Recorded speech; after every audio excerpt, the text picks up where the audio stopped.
नमस्कार साथीहरु, यदि तपाई एनटीसी को सिम कार्ड युज गर्नुहुन्छ भने यो भिडियो तपाईको लागि धेरै नै इम्पोर्टेन्ट हुनेछ किनकि यो भिडियोमा हामी एनटीसी को प्रयोगकर्ताले थाहा पाउनै पर्ने एनटीसी को महत्त्वपूर्ण सर्भिस कोडको बारेमा जानकारी शेयर गर्नेछु।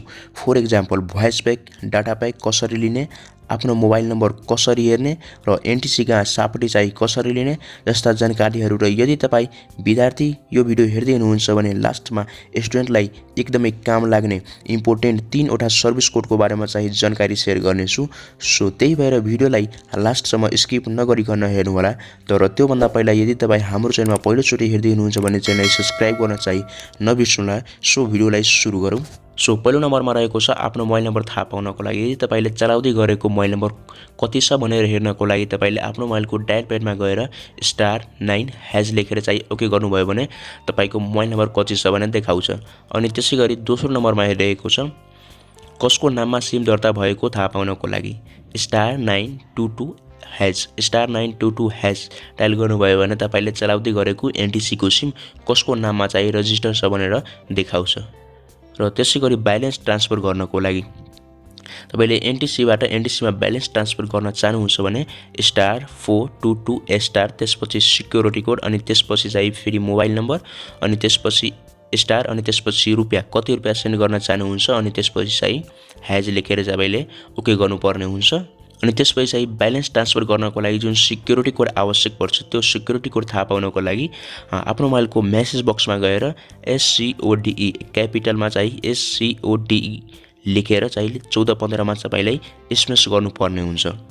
र त्यसपछि प्रिपेड तथा पोस्टपेड मोबाइलको ब्यालेन्स थाहा पाउनको लागि तपाईको आफ्नो मोबाइलमा चाहिँ ब्यालेन्स कति छ त्यो चाहिँ थाहा पाउनको लागि *400# मा चाहिँ ओके गर्नुपर्छ। त्यसपछि प्रिपेड तथा पोस्टपेड मोबाइलमा डाटा भोइस प्याक खरिद गर्नको लागि तपाईले डाटा अथवा भोइस प्याक तान्न चाहनुहुन्छ भने त्यसको लागि तपाईले *1415 अनि # लेखेर तपाईले डायल प्याडमा चाहिँ ओके गरिदिनु पर्ने हुन्छ। त्यसैगरी आफूले कुरा गरिसकेपछि कति डाटा अथवा भोइस प्याक बाँकी रह्यो त्यो हेर्नको लागि *1415 फेरि * अनि 55# लेखेर तपाईले चाहिँ डायल प्याडमा ओके गर्नुपर्ने हुन्छ। र त्यसपछि प्रिपेड तथा पोस्टपेड मोबाइलको रिचार्ज गर्न आफूले प्रयोग गर्दै गरेको प्रिपेड तथा पोस्टपेड मोबाइलमा रिचार्ज चाहिँ कसरी गर्ने त्यसको लागि *412 अनि त्यसपछि फेरि * अनि त्यसपछि पिन अनि त्यसपछि चाहिँ # लेखेर तपाईले ओके गर्नुपर्ने हुन्छ।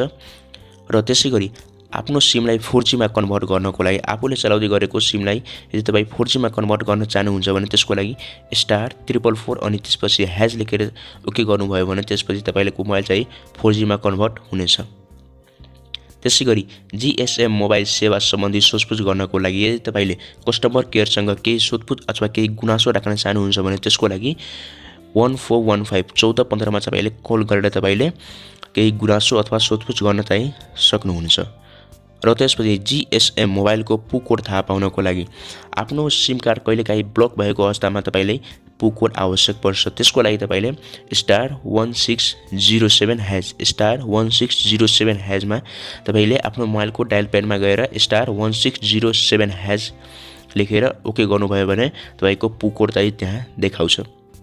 त्यसपछि टेलिफोन नम्बर सोधपुछ गर्न को लागि 197 टेलिफोन नम्बरको बारेमा सोधपुछ गर्नको लागि 197।